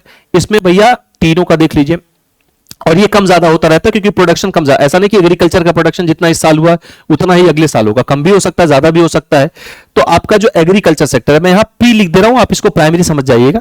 जो आपका प्राइमरी सेक्टर है ये लगभग 15 से 17% के आसपास आपकी जीडीपी में पार्टिसिपेट करता है। इसका मतलब अगर 100 रुपए की जीडीपी है तो 15 से 17 रुपए के आसपास आपका प्राइमरी सेक्टर से आता है। सेकेंडरी सेक्टर में एस लिख दे रहा हूं, आप सेकेंडरी समझ जाएंगे भैया। सेकेंडरी सेक्टर से लगभग 29 से 28 से 30% लिख ले, 28 से 30% के आसपास आपका आता है सेकेंडरी सेक्टर से। यानी आपके 100 रुपए में से लगभग 28 से 30% आपका देता है कौन? Secondary sector. और आपका जो टर्सरी सेक्टर है ये लगभग 53% से लेके 55% के आसपास देता है आपका क्या भैया? Tertiary sector. क्लियर है? ये भी कम ज्यादा हो सकता है, सेवाएं कम ज्यादा हो सकती हैं। अब जैसे कोविड आया था तो कोविड में इंडस्ट्री भी बंद रही, सर्विस सेक्टर भी बंद रहा, लेकिन लोगों की खेती थोड़ी बंद रही, है ना? तो उस साल इसने कम प्रोडक्शन किया, इनकी तुलना में इसने तुलना करेंगे तो ज्यादा प्रोडक्शन हुआ। तो ये आपका जीडीपी में प्रोडक्शन है। यहां से सवाल कैसे बनेगा? यहां से आपके दो सवाल बनते हैं। पहला क्वेश्चन बनेगा कि जीडीपी में मॉनेटरी वैल्यू के पॉइंट ऑफ व्यू से, या तो क्वेश्चन ये होता है या पूछा जाता है जीडीपी में सबसे ज्यादा प्रोडक्शन के पॉइंट ऑफ व्यू से, मॉनेटरी वैल्यू के पॉइंट ऑफ व्यू से सबसे ज्यादा पार्टिसिपेट कौन करता है? तो सबसे ज्यादा पार्टिसिपेट टर्सरी सेक्टर कर रहा है, उसके बाद सेकेंडरी सेक्टर कर रहा है, सबसे कम प्राइमरी सेक्टर कर रहा है। अब इसको डिसेंडिंग असेंडिंग किसी भी ऑर्डर में पूछा जा सकता है, वो आपके पास है यहां पर। लेकिन सवाल ये पूछा जाता है अब तो, क्योंकि एग्जामिनर को भी पता है क्या आसान क्वेश्चन है, क्या कठिन क्वेश्चन है, क्या बात सबको पता है। एग्जामिनर को ये तो पता है, आपने भले ही कभी जीआईबी की तैयारी ना की हो, लेकिन हर व्यक्ति को ये बात मालूम है कि टर्सरी सेक्टर सबसे ज्यादा पार्टिसिपेट करता है। तो ये वो सवाल पूछेगा नहीं, वो ये पूछेगा कि इन तीनों ही सेक्टर्स में सबसे ज्यादा इंप्लॉयमेंट कौन सा सेक्टर देता है, सबसे ज्यादा इंप्लॉयमेंट कौन सा सेक्टर देता है, जहां पर आज भी सबसे ज्यादा लोग इन्वॉल्व हैं। तो प्राइमरी सेक्टर। प्राइमरी सेक्टर आज भी लगभग 49 से 50% तक लोग अकेले प्राइमरी सेक्टर में ही लगे हुए हैं। क्लियर है? अब चाहे उनके पास प्रतिभा कम है, चाहे जो भी है, उनके पास स्किल नहीं है, इसके लिए एक बड़ी प्रॉब्लम है। इन दो सेक्टर में ना आने की एक बड़ी वजह है स्किल का ना होना, लेकिन प्राइमरी सेक्टर सबसे ज्यादा इंप्लॉयमेंट देता है। तो आपसे यहां से सवाल पूछा जा सकता है। अब हमें दो सेक्टर पर बात करनी है, क्वार्टरी और क्वाइनरी, चतुर्थक और पंचक। बहुत आसान है, सुनेंगे तो बहुत आराम से समझ में आ जाएगा। क्वार्टरी और क्वाइनरी सेक्टर असल में कोई नए सेक्टर नहीं, मुझे तो आज भी नहीं समझ में आता ये सेक्टर अलग क्यों किया गया है। ये सर्विस सेक्टर में ही, सर्विस सेक्टर का एक्सटेंशन है। सर्विस सेक्टर में सारी सर्विसेज आती हैं। बाद में ये कहा गया कि इनमें भी हम सर्विस में भी क्लासिफिकेशन कर दे तो ज्यादा बेहतर होगा। इन सर्विस सेक्टर में से ऐसी सारी सर्विसेज जो नॉलेज से संबंधित हैं, जो इंफॉर्मेशन से संबंधित हैं, क्लियर है, वो सारे क्वार्टनरी सेक्टर में यानी चतुर्थक क्षेत्र में रखे जाएंगे। तो जैसे विद्यालय हो गया। विश्वरूप जी कह रहे हैं ये वाला क्वेश्चन आ, देखिए विश्वरूप जी कह रहे हैं कि इस बार ये वाला क्वेश्चन आया भी था। एम्प्लॉयमेंट वाला क्वेश्चन पूछा गया था। हाँ विश्वरूप जी, एम्प्लॉयमेंट वाला क्वेश्चन पूछा गया था। सबसे ज्यादा एम्प्लॉयमेंट कहां पर? ये एम्प्लॉयमेंट वाला क्वेश्चन ही था, मुझे जहां तक याद आ रहा है। देखिए विश्वरूप बाबू कह रहे हैं कि ये वाला क्वेश्चन आया भी था। तो ये सारे क्वेश्चन आएंगे आपके ना, टॉपिक है इसीलिए इंपॉर्टेंट। इसीलिए मैं कह रहा था सेकेंडरी सेक्टर वाला मामला आपके लिए महत्वपूर्ण, मतलब ये सेक्टर्स ऑफ इंडियन इकोनॉमी, ये मुद्दा महत्वपूर्ण है। हाँ, तो मैं ये कह रहा था बाबू क्वार्टनरी में क्या है, तो जितने भी नॉलेज बेस्ड सर्विसेज हैं या जो इंफॉर्मेशन बेस्ड सर्विसेज हैं वो सारी आपकी किस में चली जाएंगी? क्वार्टनरी सेक्टर में यानी चतुर्थक क्षेत्र में। जैसे एजुकेशन, जैसे स्कूल, जैसे रिसर्च इंस्टीट्यूशंस, जैसे इंफॉर्मेशन एंड टेक्नोलॉजी, ये किस में चला गया? क्वार्टनरी सेक्टर में चला गया। तो क्वार्टनरी सेक्टर बहुत आसान सा। सर्विस सेक्टर में जो इसीलिए क्वार्टनरी सेक्टर को कई बार हम इंफॉर्मेशन सेक्टर या नॉलेज सेक्टर के नाम से जानते हैं। क्लियर हो गया क्वार्टनरी सेक्टर क्या है? अब इसमें, अब टोटल सर्विस में भी ऐसे सेक्टर या ऐसी सर्विसेज जो डिसीजन मेकिंग का काम करते हैं। भाई डिसीजन बनाना भी तो एक सर्विस है, और जब तक डिसीजन नहीं बनेगा तब तक आप कुछ दे ही नहीं सकते हो। भाई अगर पार्लियामेंट रूल ना बनाए, अगर नियम ना बने तो ये देश कैसे काम चलेगा? कैसे टैक्स लगेगा? क्या बेचोगे? किस प्राइस पर बेचोगे? तो नियम बनाना भी तो एक तरीके का सर्विस है। तो जो डिसीजन मेकिंग वाली सर्विसेज है वो क्वाइनरी पंचक क्षेत्र है। डिसीजन जैसे पार्लियामेंट क्वाइनरी सेक्टर का एग्जांपल है, जैसे नीति आयोग प्राइमरी सेक्टर का एग्जांपल है, जैसे आपके बैंक का जो चीफ एग्जीक्यूटिव ऑफिसर है, आपके बैंक का जो डायरेक्टर है, वो डिसीजन मेकिंग अथॉरिटी है। तो ये सब किसमें आता है? क्वाइनरी सेक्टर में। क्वाइनरी सेक्टर में लोगों की संख्या बहुत कम होती है क्योंकि डिसीजन मेकिंग है, लेकिन इनका इंपैक्ट सबसे ज्यादा इकोनॉमी में होता है। तो उम्मीद है क्वार्टनरी क्वाइनरी दोनों समझ में आ गया। नए सेक्टर ने इसी सर्विस सेक्टर का एक्सटेंशन है ये। क्लियर है? चलिए देखिए क्या है भैया क्वार्टनरी सेक्टर डेफिनेशन क्या है? चतुर्थक, the quaternary sector focus on knowledge based activities. Knowledge based जो एक्टिविटीज होती हैं या intellectual services, it involve activities that require a high level of expertise, innovation and information technology. तो भाई आप तभी दे पाओगे नॉलेज वगैरह, तभी जब आपका एक्सपर्टीज होगा। एक्टिविटी जैसे रिसर्च एंड डेवलपमेंट हो गया, इंफॉर्मेशन टेक्नोलॉजी हो गई, डेटा एनालिसिस, कंसल्टेंसी हो गया, एजुकेशन हो गया, ये सब इसी में के अंतर्गत आता है। आपका एग्जाम्पल, ये तो एक्टिविटी होगी, एग्जाम्पल में जैसे सॉफ्टवेयर डेवलपमेंट करने वाली कंपनी, साइंटिफिक रिसर्च करने वाली कंपनी, फाइनेंशियल प्लानिंग करने वाली company, data processing, IT consultancy, और स्कूल हो गया, विद्यालय हो गया, ये सब इसी में आता है। इकोनॉमिक इंपॉर्टेंस क्या है भैया, अब ये चूंकि इंफॉर्मेशन और ये सब देती है, तो आजकल आपकी इकोनॉमी इन्हीं पर काम करी, तो क्रूशियल रोल प्ले करते हैं। अब आते हैं आपके क्वाइनरी सेक्टर में, ये डिसीजन मेकिंग अथॉरिटीज के रूप में होती हैं। The quinary sector is sometimes considered a subset of the quaternary sector, quaternary sector का ही सबसेट है, क्वाटनरी खुद सर्विस सेक्टर का सबसेट है, but it is distinct in focusing on high level decision making. लेकिन ये अलग है क्योंकि किस पर फोकस करता है, हाई लेवल डिसीजन मेकिंग या पॉलिसी मेकिंग एक्टिविटीज में। जैसे टॉप लेवल गवर्नमेंट ऑफिशियल इसमें आ गए, एग्जीक्यूटिव आ गए, senior manager, non profit leader, research institution directors जो है उनके, सीईओ, चीफ एग्जीक्यूटिव ऑफिसर्स, देखिए एग्जांपल में यही सब लिखे हुए हैं। इकोनॉमिक इंपॉर्टेंस क्या है भैया, यही रूल बनाएंगे, यही पॉलिसी बनाएंगे, तभी आपका आगे चल के सारा काम चल पाता है। तो ये आपके पांचों सेक्टर्स हैं। अब आपके सिलेबस में है बाबू सनराइज सेक्टर। अब बात करते हैं सनराइज सेक्टर की, और सनराइज सेक्टर से मई वाले पेपर में तो नहीं क्वेश्चन पूछा गया, लेकिन जो आपका अक्टूबर 2024 का पेपर था उसमें सनराइज सेक्टर से एक क्वेश्चन बना हुआ था। देखिए सनराइज नाम ही क्लियर कर रहा है, उगता हुआ सूर्य। सेक्टर कौन सा होगा उगता हुआ? मैं सेक्टर में किसको सनराइज कहेंगे? ऐसे सारे सेक्टर्स जो इस समय हाल फिलहाल में पिछले 2 दशकों में बहुत तेजी से बढ़े हैं, ऐसे सारे सेक्टर जिनमें ग्रोथ पोटेंशियल बहुत ज्यादा है, ऐसे सारे सेक्टर्स जो आगे चल के आपकी जीडीपी में सबसे ज्यादा पार्टिसिपेट कर सकते हैं, इनको हम सनराइज सेक्टर कहते हैं। और सरकार इन पर सबसे ज्यादा ध्यान देती है क्योंकि इनमें ग्रोथ पोटेंशियल है, इनमें इनोवेशन है। अगर ये ग्रोथ करेंगे तो ये इंप्लॉयमेंट भी जनरेट करेंगे, इनको हम कहते हैं सनराइज सेक्टर। तो हाल फिलहाल के जितने भी ऐसे सेक्टर्स आपको जो नए ग्रोथ करते हैं, जैसे फार्मास्यूटिकल्स हो गया, जैसे इंफॉर्मेशन टेक्नोलॉजी हो गया, जैसे भारत में मोबाइल बहुत तेजी से बढ़ा है, ऑटोमोबाइल सेक्टर हो गया, ये सब क्या है बाबू, सनराइज सेक्टर्स के अंतर्गत आते हैं। ठीक है, देखिए क्या है, sunrise industries a term use for sector that is just it's in fancy but shows promise of a rapid boom. ये क्या है भैया, ये शो करते हैं कि हम में ग्रोथ पोटेंशियल बहुत ज्यादा है, हम रैपिड बूम दे सकते हैं इकोनॉमी को। The industries typically characterize by high growth rate, इसमें हाई ग्रोथ रेट है, हाई डिग्री ऑफ इनोवेशन है, generally has plenty of public awareness about the sector and investors get attracted to the long term growth prospectus. पीछे जो मैंने आपको बताया वही सारी बातें यहां पर लिखी गई। सानिया मैं भी फिर से आपको बता दे रहा हूं क्वाइनरी सेक्टर क्या है। Existing Indian sector that can be terms as sunrise sector, जैसे अभी भारत में जो सेक्टर्स हैं उनमें किसको किसको हम सनराइज सेक्टर के रूप में बोल सकते हैं, जिनमें ग्रोथ पोटेंशियल ज्यादा है, इंप्लॉयमेंट ज्यादा जनरेट करे। तो जैसे इंफॉर्मेशन टेक्नोलॉजी हो गई, टेलीकॉम सेक्टर है बहुत तेजी से बढ़ा है, हेल्थ केयर है, इंफ्रास्ट्रक्चर सेक्टर है, रिटेल स्टेज है, फूड प्रोसेसिंग है, फिशरीज है, ऑटोमोबाइल है, फार्मास्यूटिकल्स है, ये सब सनराइज सेक्टर्स के अंतर्गत आते हैं। क्वाइनरी सेक्टर सानिया इस बार थोड़ा इत्मीनान से समझने की कोशिश करिए, बहुत मजेदार टॉपिक है क्वाइनरी सेक्टर। क्वाइनरी सेक्टर सर्विस सेक्टर का ही हिस्सा है। क्वाइनरी और क्वाटनरी में थोड़ा अंतर समझिएगा। Quaternary sector knowledge based service है, यानी जो आपको नॉलेज देते हैं, जो आपको इंफॉर्मेशन प्रोवाइड करते हैं, तो सर्विस ही है ये। जैसे मैं क्या दे रहा हूं, मैं इंफॉर्मेशन दे रहा हूं, मैं आपको नॉलेज दे रहा हूं, तो है ये सर्विस सेक्टर में, लेकिन बाद में ये सर्विस सेक्टर में भी इसको कैटेगराइज करके किस में कर दिया गया, क्वाटनरी सेक्टर में। तो इंफॉर्मेशन टेक्नोलॉजी वाली फील्ड, स्कूल हो गया, विद्यालय हो गया, रिसर्च इंस्टीट्यूट हो गया, ये सब नॉलेज बेस्ड या इंफॉर्मेशन बेस्ड आपको सर्विसेज प्रोवाइड करती है, ये क्वाटनरी सेक्टर है। अब इसी में जो डिसीजन मेकिंग जिनका काम होता है वो क्वाइनरी सेक्टर होते हैं, जो डिसीजन बनाने का काम करते हैं, जो डिसीजन मेकिंग का काम करते हैं। जैसे पार्लियामेंट आपको क्या दे रही है, सर्विस ही तो दे रही है, पार्लियामेंट गुड्स थोड़ी आपको प्रोड्यूस करके दे रही है। पार्लियामेंट आपको रूल्स बना के दे रही है, नॉर्म्स बना के दे रही है, एक तरीके की क्या है, सेवाएं, लेकिन एक ऐसी सेवा डिसीजन मेकिंग हो रही है। तो जो हाई डिसीजन मेकिंग बॉडीज होती हैं जिनका काम, यानी जो डिसीजन मेकिंग का काम इस अर्थव्यवस्था में कर रहे हैं वो क्वाइनरी सेक्टर है। तो सरकार हो गई, नीति आयोग हो गया, आपके बैंक के डायरेक्टर हो गए, चीफ एग्जीक्यूटिव ऑफिसर्स हो गए, किसी भी इंस्टीट्यूशंस का जो डिसीजन मेकिंग अथॉरिटी है वो सब किस में आता है, आपके क्वाइनरी सेक्टर में।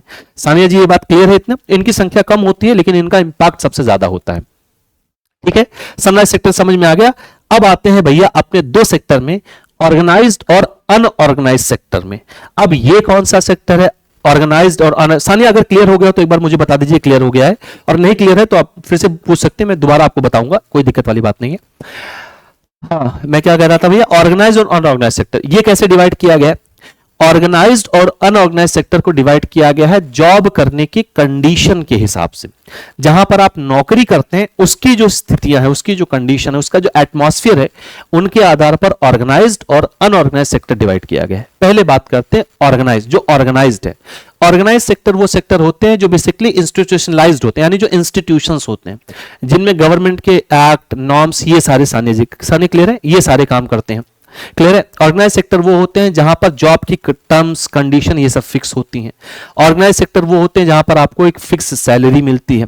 ऑर्गेनाइज सेक्टर वो होते हैं जहां पर लीव की पॉलिसी होती है, ओवर टाइम काम करते हो तो आपको ओवर टाइम का पैसा मिलता है। ऑर्गेनाइज सेक्टर वो सेक्टर होते हैं जहां पर आपकी नौकरी सुरक्षित होती है, फिक्स होती है, अगर आपको निकाला भी जाएगा तो एक प्रोसेस के अंतर्गत निकाला जाएगा।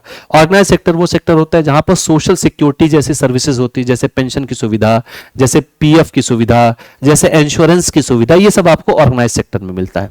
ये सारी चीजें जिन सेक्टर में नहीं होती वो अनऑर्गेनाइज सेक्टर है। यानी अनऑर्गेनाइज सेक्टर वो सेक्टर होता है जिसमें गवर्नमेंट के रूल्स नॉर्म्स से वो गवर्न नहीं हो रहा है, वो सामाजिक व्यवहार पर प्रैक्टिकली गवर्न किया जा रहा है, जहां पर जॉब की कोई टर्म्स एंड कंडीशन फिक्स नहीं है, जहां पर आपका काम करने का टाइम फिक्स नहीं है, ओवर टाइम करोगे तो कई बार पैसा मिलेगा, हो सकता ना भी मिले, जहां पर कोई सोशल सिक्योरिटी नहीं, वहां पर पीएफ नहीं डिडक्ट हो रहा है, कोई इंश्योरेंस आपको नहीं दिया जा रहा है, ये सब, अगर आप छुट्टी ले रहे हो तो पैसा नहीं मिल रहा है, काम कर रहे हो तो पैसा मिल रहा है, तो जहां पर टर्म्स एंड कंडीशन ये सब फिक्स नहीं, वो अनऑर्गेनाइज सेक्टर है। तो ऑर्गेनाइज सेक्टर में जैसे आपका, जैसे हम आप ऑर्गेनाइज सेक्टर में काम कर रहे हैं, विद्यालय है, हॉस्पिटल है, सरकारी कर्मचारी हैं, डॉक्टर्स हैं, ये सब अनऑर्गेनाइज सेक्टर में काम करते हैं। अनऑर्गेनाइज सेक्टर कौन है? जैसे जो रेडी वाले हो गए, जो दैनिक मजदूर हो गए, जो कॉन्ट्रेक्चुअल लेबरर हो गए, जो रेडी वगैरह लगाते हैं, ये सब किस में आ जाते हैं भैया? अनऑर्गेनाइज सेक्टर में आ जाते हैं। बहुत आसान सा मामला, और इससे क्वेश्चन बनेगा तो बहुत आराम से आप इसका आंसर कर सकते हैं। देखिए ऑर्गेनाइज क्या है? The organise sector cover those enterprises where the terms of employment is regular, जहां पर एम्प्लॉयमेंट का टर्म रेगुलर और फिक्स है। The unorganise sector is characterised by small and क्या है? Scattered unit which are largely outside the control of the government, जो out control के government के बाहर है। कंट्रोल के गवर्नमेंट के बाहर तो टर्म्स एंड कंडीशन है, कुछ फिक्स नहीं होगी। दे आर क्या है? Registered by government, the follow rules and regulations and various laws such as the factory act, minimum wages act, payment of gratuity, shops and establishment. तो गवर्नमेंट से control होते तो सारे एक्ट को फॉलो करते हैं, ये ऐसा कुछ फॉलो नहीं करते हैं। क्लियर है? ये अपने बेसिक जो व्यवहारिक कामकाज होता है, जो व्यवहार में चला रहा है, उससे ये काम करते हैं।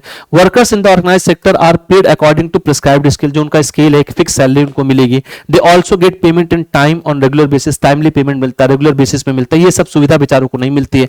Most of the jobs are low paid and often not regular, ज्यादातर जॉब लो पेड जॉब होते हैं, बहुत कम सैलरी मिलती है, रेगुलर भी नहीं होते हैं ये। They get annual increment and other allowances such as provident fund, payment during holidays, paid leave, gratuity, medical benefit, safe working condition, ये सब आपको मिलती हैं। इन सबको ऐसा कुछ नहीं मिलता है ना? कोई सिकनेस, कोई सिकनेस लीव नहीं, कोई हॉलीडे नहीं, कोई सोशल सिक्योरिटी नहीं। They can form trade union, ये ट्रेड यूनियन फॉर्म कर सकते हैं, ये ट्रेड यूनियन फॉर्म नहीं कर सकते। इनमें क्या है ट्रेड यूनियन बनना, जब ये खुद ही फिक्स नहीं तो ट्रेड यूनियन कैसे बनाएंगे? तो ये आपके ऑर्गेनाइज और अनऑर्गेनाइज सेक्टर थे। तो ये आपका पूरा जो सिलेबस है, मतलब जो पूरा टॉपिक है, वो हम लोगों ने आज कवर किया। क्लियर है? अब आप मुझे एक बार बता दें कि जितनी चर्चा मेरी आपके साथ हुई है आज, वो सारी बात एकदम क्लियर है भैया? मजा आया? क्लियर है? इतना क्लियर है? यहां तक कोई दिक्कत तो नहीं? कोई सवाल हो तो आप हमसे ग्रुप पर भी पूछ सकते हैं, बातचीत कर सकते हैं। आज जो हम लोगों ने चर्चा की है बाबू, वो इन दोनों हिस्सों पर चर्चा की है, बातचीत की है, कंप्लीट बातचीत हमारी हुई है। आप में से जो भी अभी तक जिन्होंने ग्रुप को ज्वाइन नहीं किया है, ये पर्टिकुलर ग्रुप आप लोगों के लिए बनाया गया है। आप इस क्यूआर कोड को स्कैन करके ग्रुप को ज्वाइन कर सकते हैं। क्यूआर कोड स्कैन करने में कोई दिक्कत आ रही है तो आप टेलीग्राम पर जाएं, सिंपली सर्च करें आशीष सर जेआईबी सीआईबी एग्जाम्स, आप इस माध्यम से भी जुड़ सकते हैं। ये ग्रुप आपके लिए इंपॉर्टेंट है, इसकी बहुत जरूरत अभी आपको आगे पढ़ने वाली है ना। मैं सब कुछ यहीं से शेयर करता हूं, आप तक यहीं से पहुंचाया जाता है। तो आज के लिए फिर इतनी ही चर्चा रखते हैं। क्लियर है?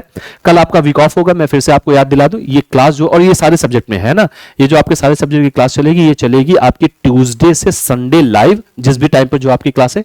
मंडे आपका वीक ऑफ होता है। तो आज के लिए इतनी बात रखते हैं। ठीक है सानिया जी और विश्वरूप जी? क्लियर है? चलिए बहुत बहुत धन्यवाद भैया, अपना ख्याल रखो, गुड नाइट, परसों मिलते हैं।